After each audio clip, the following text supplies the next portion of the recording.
வணக்கம். முக்கிய செய்திகள்.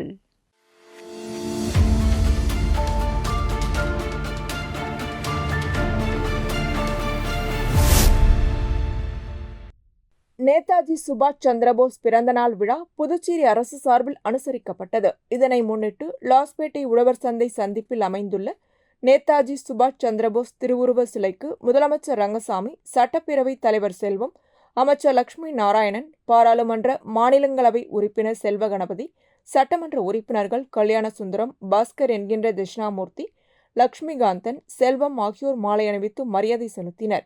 இந்நிகழ்ச்சியில் அரசு உயர் அதிகாரிகள், அரசியல் பிரமுகர்கள், பொதுமக்கள் பலர் கலந்து கொண்டு தேச விடுதலைக்கு அர்ப்பணித்த நேதாஜியின் தியாகத்தை நினைவு கூர்ந்தனர்.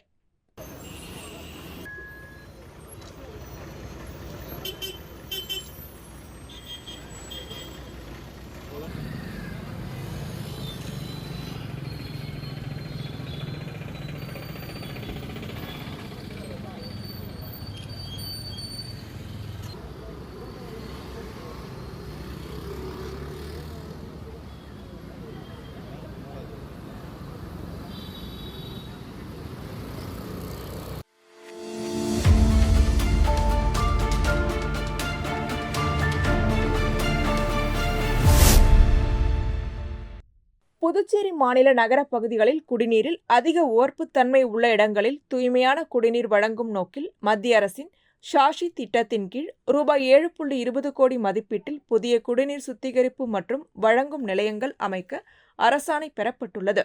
இத்திட்டத்தின் கீழ் அரியாங்குப்பம் தொகுதிக்குட்பட்ட முருங்கப்பாக்கம் ஓல்டு OHT வளாகம், முருங்கப்பாக்கம் பேட், தேங்காய்த்திட்டு மேட்டுத்தெரு, முருங்கப்பாக்கம் கலை மற்றும் கைவினை கிராமம், முருங்கப்பாக்கம் அரசு ஆரம்ப சுகாதார நிலையம் உட்பட 5 இடங்களில் சுமார் 55 லட்சம் மதிப்பீட்டில் புதிய RO குடிநீர் சுத்திகரிப்பு நிலையங்கள் அமைக்கப்பட உள்ளன. இந்த நிலையங்கள் மூலம் மேற்கண்ட பகுதிகளிலும் அதனை சுற்றியுள்ள பகுதிகளிலும் வசிக்கும் பொதுமக்கள் பெரிதும் பயனடைவார்கள் என தெரிவிக்கப்பட்டுள்ளது. இத்திட்டத்தின் கீழ் அமைக்கப்பட உள்ள குடிநீர் சுத்திகரிப்பு நிலையங்களுக்கான பூமி பூஜை தேங்காய்த்திட்டு மேட்டுத்தெரு குடிநீர் உந்து நிலைய வளாகத்தில் நடைபெற்றது. இந்நிகழ்ச்சி முதலமைச்சர் ரங்கசாமி தலைமையில் அமைச்சர் லட்சுமி நாராயணன் முன்னிலையில் அரியாங்குப்பம் சட்டமன்ற உறுப்பினர் பாஸ்கர் என்கின்ற தட்சிணாமூர்த்தி பங்கேற்று பூமி பூஜையை தொடங்கி வைத்தார். மேலும் இந்நிகழ்ச்சியில் பொதுப்பணித்துறை தலைமை பொறியாளர் வீரசெல்வம், கண்காணிப்பு பொறியாளர் சுந்தரமூர்த்தி, பொது சுகாதார கோட்ட செயற்பொறியாளர் பக்தவச்சலம், உதவி பொறியாளர் ரமேஷ்குமார், இளநிலை பொறியாளர் கோபாலகிருஷ்ணன் உட்பட அதிகாரிகள், ஊர் பொதுமக்கள் மற்றும் முக்கிய பிரமுகர்கள் கலந்து கொண்டனர்.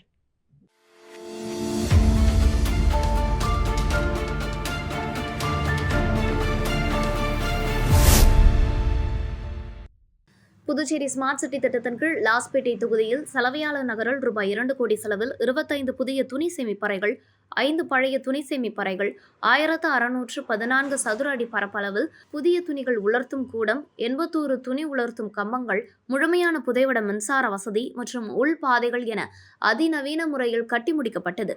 இதனை சலவையாளர்களுக்கு அர்ப்பணிக்கும் நிகழ்ச்சி நடைபெற்றது. தொகுதியின் சட்டமன்ற உறுப்பினர் வைத்தியநாதன் தலைமையில் நடைபெற்ற நிகழ்வில் கலந்து கொண்ட முதலமைச்சர் ரங்கசாமி சலவைத்துறையை திறந்து வைத்தார். விழாவில் பேசிய முதலமைச்சர் ரங்கசாமி, கடந்த ஆட்சியில் முதியோர் பென்ஷன் 5 ரூபாய் கூட உயர்த்தி வழங்கவில்லை. ஆனால் என்ஆர் காங்கிரஸ் அரசு அமைந்தவுடன் ரூபாய் 500 பென்ஷன் உயர்த்தி வழங்கப்பட்டுள்ளது. அது மட்டுமல்லாமல் 36,000 விண்ணப்பங்கள் புதிதாக கொடுக்கப்பட்டு பென்ஷன் வழங்கப்பட்டு வருகிறது. மேலும் 4,000 பேருக்கு வழங்கப்பட உள்ளது என்று தெரிவித்தார். 1000 ரூபாய் மகளிர் உதவித்தொகை வழங்கப்பட்டது. அந்த தொகை 2,500 உயர்த்தப்பட்டுள்ளது. உயர்த்தப்பட்ட தொகை அடுத்த மாதம் 7ஆம் தேதி முதல் வழங்கப்பட உள்ளது என்றும் தெரிவித்தார். சேதராப்பட்டு பகுதியில் ஐடி பார்க் அமைப்பதற்காக 750 ஏக்கர் நிலம் கையகப்படுத்தப்பட்டது. அதிலுள்ள நடைமுறை சிக்கல்கள் தீர்க்கப்பட்டு அடுத்த மாதம் புதிய தொழிற்பேட்டை அமைப்பதற்கு அடிக்கல் நாட்டப்பட உள்ளதென்றும் தெரிவித்தார். விழாவில் சபாநாயகர் செல்வம், ராஜ்யசபா உறுப்பினர் செல்வ கணபதி உள்ளிட்ட அரசு துறை அதிகாரிகள் மற்றும் பொதுமக்கள் கலந்து கொண்டனர்.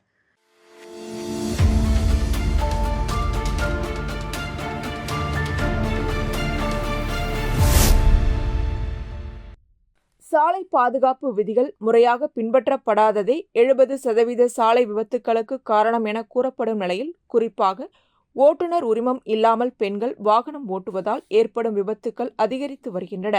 இதனை கருத்தில் கொண்டு வாகனம் ஓட்டும் பெண்களுக்கு சாலை விதிகள் குறித்த விழிப்புணர்வு ஏற்படுத்தும் நோக்கில் புதுச்சேரி பாரதிதாசன் மகளிர் கல்லூரியில் சிறப்பு ஓட்டுநர் உரிம முகாம் நடைபெற்றது. இம்முகாமில் புதுச்சேரி போக்குவரத்து காவல்துறையின் சார்பில் ஓட்டுநர் உரிமம் பெறுவதன் அவசியம், பொறுப்பான சாலை நடத்தை, சாலை பாதுகாப்பு விதிகள் ஆகியவை குறித்து மாணவியர்களுக்கு விரிவாக விளக்கப்பட்டது. அதனைத் தொடர்ந்து ஓட்டுநர் உரிமம் இல்லாத மாணவியர்கள் உரிமம் பெறும் வகையில் முதல் கட்டமாக கற்றல் உரிமம் LLR பெறுவதற்கான படிவங்கள் வழங்கப்பட்டு ஓட்டுநர் உரிமம் பெறுவதற்கான ஆரம்பகட்ட நடவடிக்கைகள் தொடங்கி வைக்கப்பட்டன. இம்முகாமில் மாணவியர்கள் ஆர்வமுடன் கலந்து கொண்டு ஓட்டுநர் உரிமம் பெற விண்ணப்பித்தனர். இன்னும் 1 மாதத்திற்குள் மாணவியர்கள் ஓட்டுநர் உரிமம் பெறும் வகையில் தேவையான அனைத்து வழிகாட்டுதலும் உதவிகளும் போக்குவரத்து காவல்துறையால் வழங்கப்படும் என்று புதுச்சேரியில் உள்ள அனைத்து கல்லூரிகளிலும் இதுபோன்ற முகாம்கள் படிப்படியாக நடத்தப்படும் என்றும் காவல்துறையினர் தெரிவித்தனர். மேலும் ஓட்டுநர் உரிமத்துடன் மட்டுமே சாலையில் பயணம் செய்யும் நடைமுறையை 100% நோக்கில் சாலை பாதுகாப்பு மாதமான இம்மாதம் முழுவதும் தொடர்ச்சியாக விழிப்புணர்வு நிகழ்ச்சிகள் நடத்தப்பட்டு வருகின்றன என்றும் தெரிவிக்கப்பட்டுள்ளது.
புதுச்சேரி அரசு மகளிர் மற்றும் குழந்தைகள் மேம்பாட்டுத்துறை சார்பில் புதுவை சேர்ந்த முதியோர் உதவிகள், கணவரால் கைவிடப்பட்ட பெண்கள் மற்றும் முதற்கன்னிகள் ஆகியோருக்கு மாதாந்திர உதவித்தொகை வழங்கும் விழா ECR சாலையில் அமைந்துள்ள புதுச்சேரி பாராளுமன்ற மாநிலங்களவை உறுப்பினர் அலுவலகத்தில் நடைபெற்றது. இந்த விழாவில் பாராளுமன்ற மாநிலங்களவை உறுப்பினர் செல்வகணபதி கலந்து கொண்டு 40 முதியோர், 6 உதவிகள், 3 கணவரால் கைவிடப்பட்ட பெண்கள் ஆக மொத்தம் 49 பயனாளிகளுக்கு மாதாந்திர உதவித்தொகையை வழங்கினார். இந்நிகழ்ச்சி பாரதிய ஜனதா கட்சி அனைத்து மண்டல தலைவர்கள் மற்றும் பொறுப்பாளர்கள், மேலும் மகளிர் மற்றும் குழந்தைகள் மேம்பாட்டுத்துறையின் உதவி இயக்குநர் பாலமுருகன் முன்னிலையில் நடைபெற்றது. மேலும் இவ்விழாவில் புதுச்சேரி அரசு மகளிர் மற்றும் குழந்தைகள் மேம்பாட்டுத்துறை அதிகாரிகள், அலுவலக ஊழியர்கள், கட்சியின் நிர்வாகிகள் மற்றும் ஊர் பொதுமக்கள் கலந்து கொண்டனர்.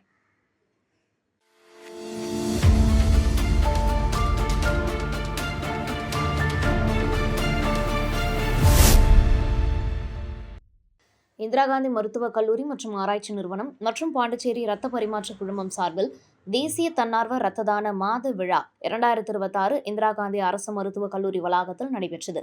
தேசிய தன்னார்வ இரத்த தான மாத விழாவை முன்னிட்டு இந்திரா காந்தி மருத்துவக் கல்லூரி மற்றும் கல்லூரி இரத்த வங்கி இணைந்து இரத்த தானம் செய்தவர்கள் மற்றும் இரத்த தான விழிப்புணர்வு ஏற்படுத்தியவர்களை பாராட்டி விருதுகள் வழங்கும் விழா நடைபெற்றது. இந்த விழாவிற்கு கல்லூரி இயக்குநர் டாக்டர் உதயசங்கர் தலைமை தாங்கினார். விழாவில் முதலமைச்சர் ரங்கசாமி கலந்து கொண்டு சுமார் 50 இரத்த கொடையாளர்கள் மற்றும் விழிப்புணர்வு பணியாளர்களுக்கு விருதுகள் வழங்கி தன்னார்வ இரத்த தானத்தின் அவசியம் குறித்து விழிப்புணர்வு ஏற்படுத்தினார். இதனைத் தொடர்ந்து பெருந்தலைவர் காமராஜர் அரசு கலை கல்லூரி தேசிய மாணவர் படைப்பிரிவு லெப்டினன்ட் முனைவர் கதிர்வேல் கலந்து கொண்டு முதலமைச்சர் ரங்கசாமியிடமிருந்து விருதினை பெற்றார். முன்னதாக விழாவை தொடங்கி வைத்த தன்னார்வ இரத்த கொடையாளர்கள் மற்றும் இரத்த தான முகாம் அமைப்பாளர்கள் கௌரவிக்கப்பட்டனர். இந்த நிகழ்ச்சியில் பல்வேறு சமூக அமைப்புகள் மற்றும் கல்வி நிறுவனங்களை சேர்ந்த பிரதிநிதிகள் கலந்து கொண்டு விருதுகளை பெற்றனர்.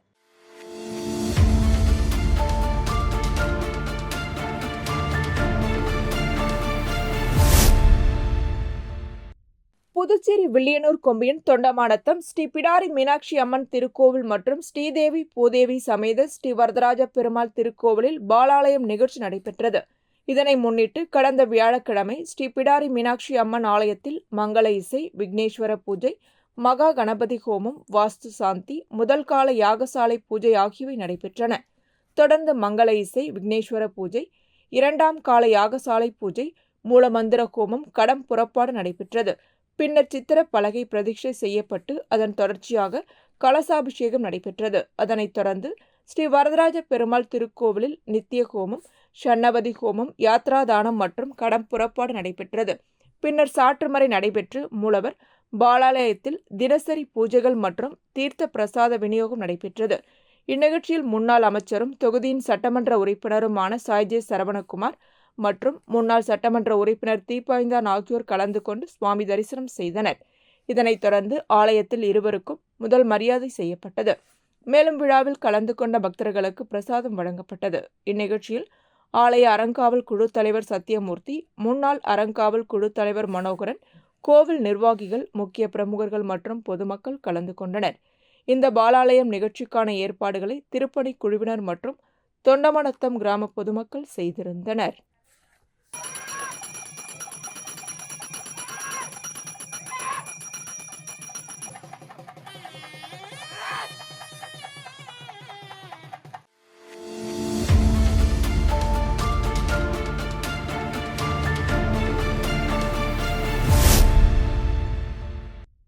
தேசிய உற்பத்தி திறன் குழுமம், சென்னை மற்றும் புதுச்சேரி தொழில் மேம்பாட்டு மற்றும் முதலீட்டுக் கழகம் இணைந்து எரிசக்தி தணிக்கை மற்றும் எரிசக்தி சேமிப்பு வாய்ப்புகள் குறித்து ஒருநாள் திறன் மேம்பாட்டு பயிற்சி முகாம் மேட்டுப்பாளையத்தில் உள்ள தொழில் வர்த்தக சபை அரங்கில் ராம்ப் திட்டத்தின் கீழ் நடைபெற்றது. இதில் தேசிய உற்பத்தி திறன் குடும்பத்தில் துணை இயக்குனர் விஜயராஜு, சென்னை இயக்குனர் மற்றும் தலைவர், புதுச்சேரி தொழில் வர்த்தக சபையின் தலைவர் வேலாயுதம் மற்றும் உதவி இயக்குனர் ரித்திகா சர்மா, தேசிய செயற்குழு உறுப்பினர் சுரேஷ் பாபு, விஸ்வேஸ்வரர் ஆகியோர் கலந்து கொண்டு குத்துவிளக்கேற்றி பயிற்சி அரங்கத்தை தொடங்கி வைத்து சிறப்புரையாற்றினர். பாண்டிச்சேரி பிளாஸ்டிக் சங்கத்தை சேர்ந்த அருள் செல்வம் ஆகியோர் உரைகளை வழங்கினர். ராம்ப் திட்டத்தின் நன்மைகள், எரிசக்தி திறன், எரிசக்தி தணிக்கைகளில் வகைகள், எளிதில் செயல்படுத்தக்கூடிய வாய்ப்புகளை கண்டறிதல், வழிமுறை மற்றும் அணுகுமுறை மற்றும் பசுமை இல்ல வாயு கணக்கீடு ஆகியவை குறித்து என்பிசி சென்னையில் துணை இயக்குனர் விஜயராஜு விரிவாக விளக்கினார். பல்வேறு துறைகளைச் சேர்ந்த 61 குறு, சிறு மற்றும் நடுத்தர நிறுவனங்களின் பிரதிநிதிகள் இந்த நிகழ்ச்சியில் பங்கேற்று பயன்பெற்றனர்.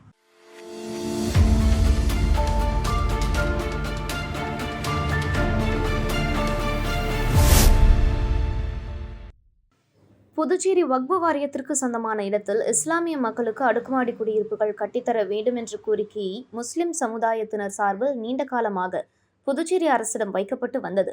இந்த கோரிக்கையை ஏற்று புதுச்சேரி அரசு முஸ்லிம் மக்களுக்காக அடுக்குமாடி குடியிருப்புகள் கட்டித்தர முன்வந்துள்ளது.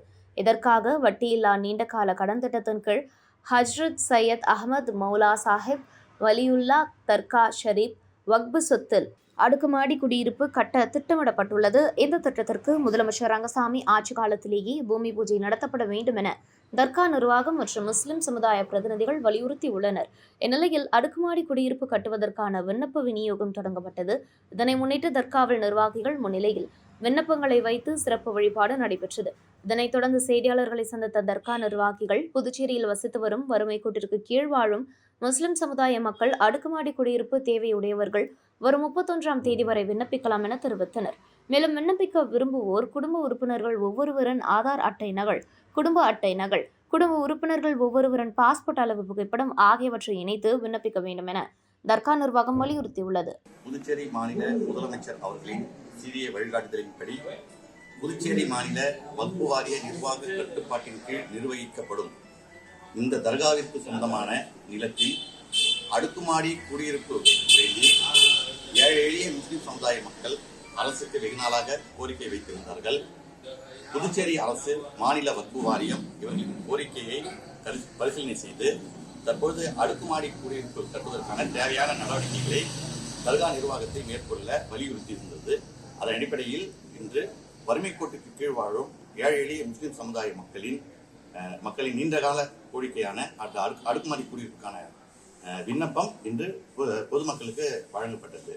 மாண்புமிகு முதலமைச்சர் என்ஆர் ஐயா அவர்கள் சிறுபான்மை முஸ்லிம் சமுதாய மக்களுடைய நீண்ட நாள் கோரிக்கையின் அடிப்படையில் அவருடைய இந்த பொற்கால ஆட்சியிலேயே இந்த அடிக்கல் நாட்டு விழாவை நடத்தி மக்களுடைய நீண்ட நாள் கோரிக்கையை நிறைவேற்றி தர வேண்டும் என்று அனைத்து இஸ்லாமிய மக்களின் சார்பாக ஒரு கோரிக்கையை உங்கள் வாயிலாக கேட்டுக்கொள்கிறோம்.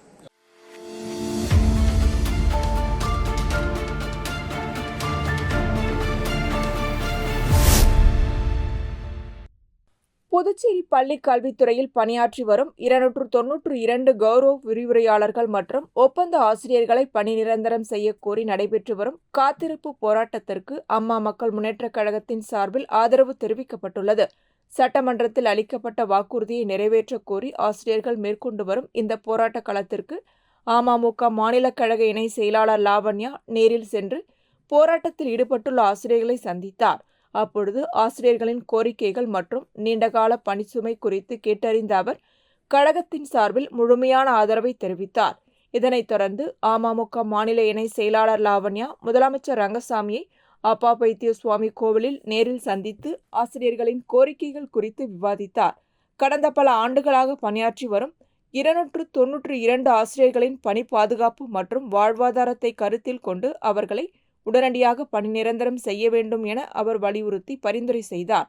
இதற்கு பதிலளித்த முதலமைச்சர் ரங்கசாமி மாநில இணை செயலாளரின் கோரிக்கையை பரிசீலிப்பதாக தெரிவித்து ஆசிரியர்களின் பணி நிரந்தர விவகாரத்தில் நிச்சயம் விரைவில் தீர்வு கிடைக்கும் என்று உறுதியளித்ததாக தெரிவிக்கப்பட்டுள்ளது.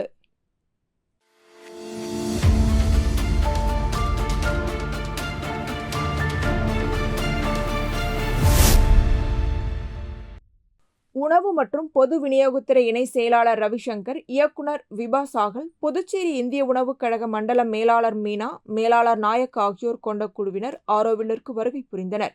குழுவினரை அறக்கட்டளை சிறப்பு அதிகாரி சீதாராமன் வரவேற்று ஆரோவில் வளர்ச்சி திட்ட கையேட்டை வழங்கினார். குழுவினர் மாத்தீர் மந்திர் தியான மையத்தில் தியானம் மேற்கொண்டனர்.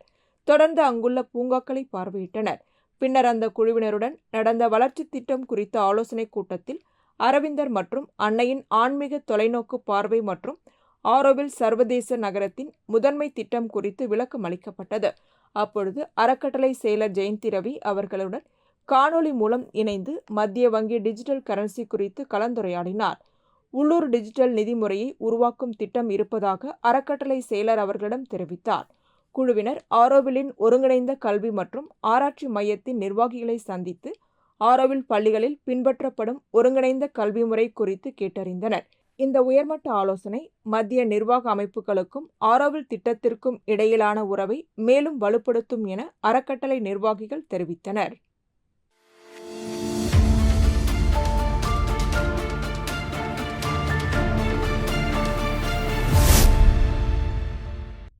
காரைக்கால் நகரில் அமைந்துள்ள புகழ்பெற்ற மஸ்தான் சாஹிப் வலியுல்லாஹ் தர்கா ஷெரீப்பில் 203ஆம் ஆண்டு கந்தூரி விழா நடைபெறவுள்ளது.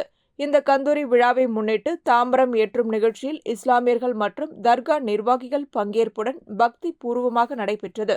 வரும் ஜனவரி 29ஆம் தேதி கந்தூரி விழாவின் முக்கிய நிகழ்வு நடைபெற உள்ள நிலையில் பிப்ரவரி 7ஆம் தேதி சந்தனக்கூடு ஊர்வலம் காரைக்கால் நகரின் முக்கிய வீதிகள் வழியாக இஸ்லாமியர்கள் பெருந்திரளுடன் நடைபெற உள்ளது. இதனைத் தொடர்ந்து பிப்ரவரி 10ஆம் தேதி பாம்பரை இறக்கும் விழா நடைபெற உள்ளதாக தர்கா நிர்வாகம் தெரிவித்துள்ளது.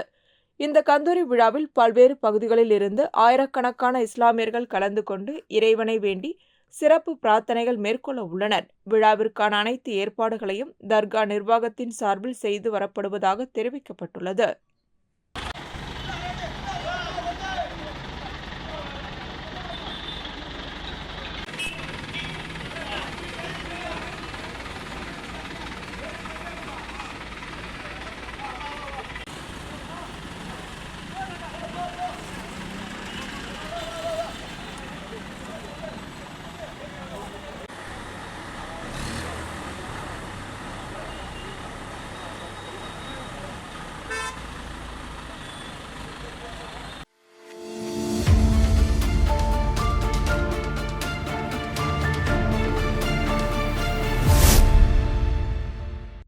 புதுச்சேரி வில்லியனூர் கொம்யூன் சேதராப்பட்டு ஸ்ரீ பூரணா புஷ்கலா சமேத ஸ்ரீ கல்யாண அய்யனாரப்பன் மற்றும் ஸ்ரீ சப்த கன்னிமார்கள் நூதன ஆலயத்தின் மகா கும்பாபிஷேகம் நடைபெற்றது. இந்த கும்பாபிஷேக விழாவானது கடந்த புதன்கிழமை மகா கணபதி ஹோமத்துடன் தொடங்கியது. தொடர்ந்து ஒவ்வொரு நாளும் பூஜை, வாஸ்து சாந்தி, முதல் கால யாகசாலை பூஜை, விக்னேஸ்வர பூஜை, யாகசாலை பிரவேசம், 2ஆம் மற்றும் 3ஆம் கால யாகசாலை பூஜைகள் உள்ளிட்ட பல்வேறு சிறப்பு பூஜைகள் நடைபெற்றன. முக்கிய நிகழ்வாக கும்பாபிஷேக விழாவை முன்னிட்டு 4ஆம் கால யாகசாலை பூஜை, நாடி சந்தனம், மூலமந்திர ஹோமம் ஆகியவை நடைபெற்றதைத் தொடர்ந்து யாத்ராதானம் மற்றும் கடம் புறப்பாடு நடைபெற்றது. பின்னர் விமான மகா கும்பாபிஷேகம் சட்டமன்ற உறுப்பினர் சாய்ஜே சரவணகுமார் தலைமையில் நடைபெற்றது. இதில் பக்தர்கள் கலந்து கொண்டு கும்பாபிஷேக விழாவை கண்டுகளித்து சுவாமி தரிசனம் செய்தனர். தொடர்ந்து மூலவர் ஸ்ரீ பூரணா புஷ்கலா சமேத ஸ்ரீ கல்யாண அய்யனாரப்பன் மற்றும் ஸ்ரீ சப்த கன்னிமார்கள் மீது மகா கும்பாபிஷேகம் மற்றும் மகா அபிஷேகம் நடைபெற்றது. இதனைத் தொடர்ந்து சட்டமன்ற உறுப்பினர் சரவணகுமாருக்கு ஆலயத்தில் முதல் மரியாதை செய்யப்பட்டது. மேலும் விழாவில் கலந்து கொண்ட பொதுமக்கள் மற்றும் பக்தர்களுக்கு அன்னதானம் வழங்கப்பட்டது. இந்நிகழ்ச்சிக்கான ஏற்பாடுகளை மேல் சாத்தமங்கலம் குலதெய்வ வழிபாட்டார்கள், கோவில் தனி அதிகாரி மற்றும் சேதராப்பட்டு ஊர் பொதுமக்கள் செய்திருந்தனர்.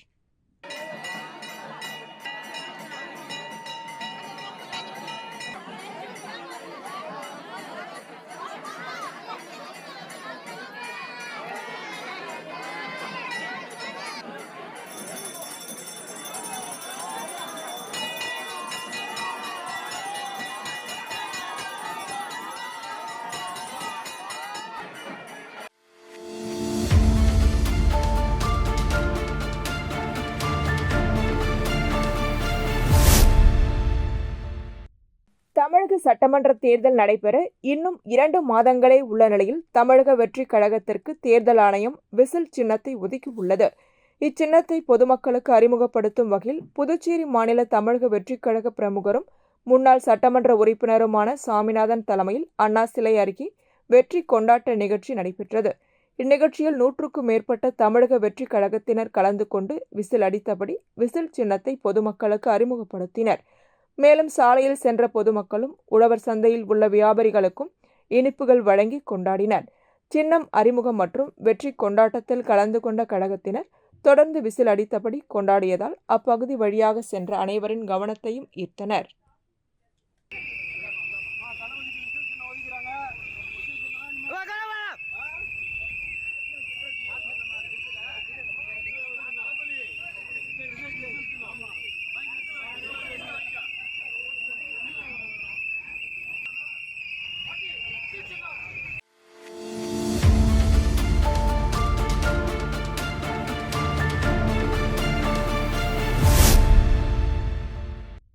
புதுச்சேரியில் 2015ஆம் ஆண்டு பொதுப்பணித்துறையில் 2642 பேர் பணிக்கமர்த்தப்பட்டனர். தேர்தல் நடத்தை விதிமுறை அமலில் இருந்த காலத்தில் இந்த நியமனம் நடைபெற்றதால் 2016ஆம் ஆண்டு தேர்தல் ஆணையத்தின் உத்தரவின் பேரில் 2642 பேரும் பணி நீக்கம் செய்யப்பட்டனர். பணி நீக்கம் செய்யப்பட்ட இவர்கள் மீண்டும் பணி வழங்க வேண்டும் என வலியுறுத்தி கடந்த 8 ஆண்டுகளாக பல கட்ட போராட்டங்களை நடத்தி வருகின்றனர். இருப்பினும் இதுவரை அவர்களுக்கு மீண்டும் பணி வழங்கப்படவில்லை. இந்த நிலையில் கடந்த பட்ஜெட் கூட்டத்தொடரில் பணி நீக்கம் செய்யப்பட்ட 2642 பேருக்கும் மீண்டும் பணி வழங்கப்படும் என்றும் மாதம் ரூபாய் 10,000 ஊதியம் வழங்கப்படும் என்றும் முதலமைச்சர் ரங்கசாமி அறிவித்திருந்தார். ஆனால் அந்த அறிவிப்பு இதுவரை நடைமுறைப்படுத்தப்படவில்லை என ஊழியர்கள் குற்றம் சாட்டுகின்றனர். இதனை கண்டித்தும் உடனடியாக மீண்டும் பணி வழங்க வேண்டும் என வலியுறுத்தியும் ஊழியர் சங்க தலைவர் தேவிகன் தலைமையில் 100க்கும் மேற்பட்ட ஊழியர்கள் கடலில் இறங்கி போராட்டத்தில் ஈடுபட்டனர். இந்த தகவல் அறிந்து சம்பவ இடத்திற்கு விரைந்து வந்த காவல்துறையினர் கடலில் இறங்கி போராட்டத்தில் ஈடுபட்ட ஊழியர்களுடன் பேச்சுவார்த்தை நடத்தினர். இருப்பினும் ஊழியர்கள் பேச்சுவார்த்தையை ஏற்க மறுத்து தொடர்ந்து கடலிலேயே போராட்டத்தில் ஈடுபட்டதால் காவல்துறையினர் அவர்களை வலுக்கட்டாயமாக வெளியேற்றினர். இதனால் அந்த பகுதியில் சிறிது நேரம் பரபரப்பு நிலவியது.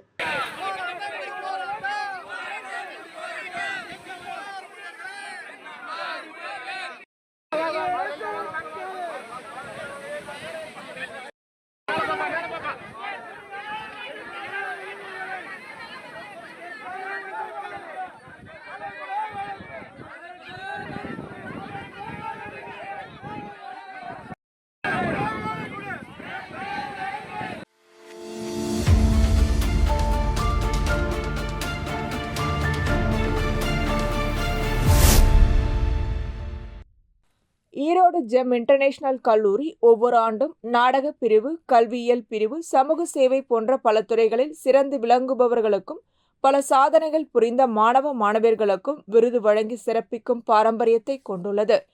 இந்த ஆண்டிலும் 2026ஆம் ஆண்டிற்காக சமூக சேவை துறையில் சிறப்பாக விளங்கிய ஓய்வு பெற்ற வட்டாட்சியர் ஐயனாருக்கு சிறந்த சமூக சேவகருக்கான டாக்டரேட் பட்டம் வழங்கி அவரை சிறப்பித்தது. கல்லூரி முகவர்கள் மற்றும் மாணவ மாணவியர்கள் இதில் கலந்து கொண்டனர்.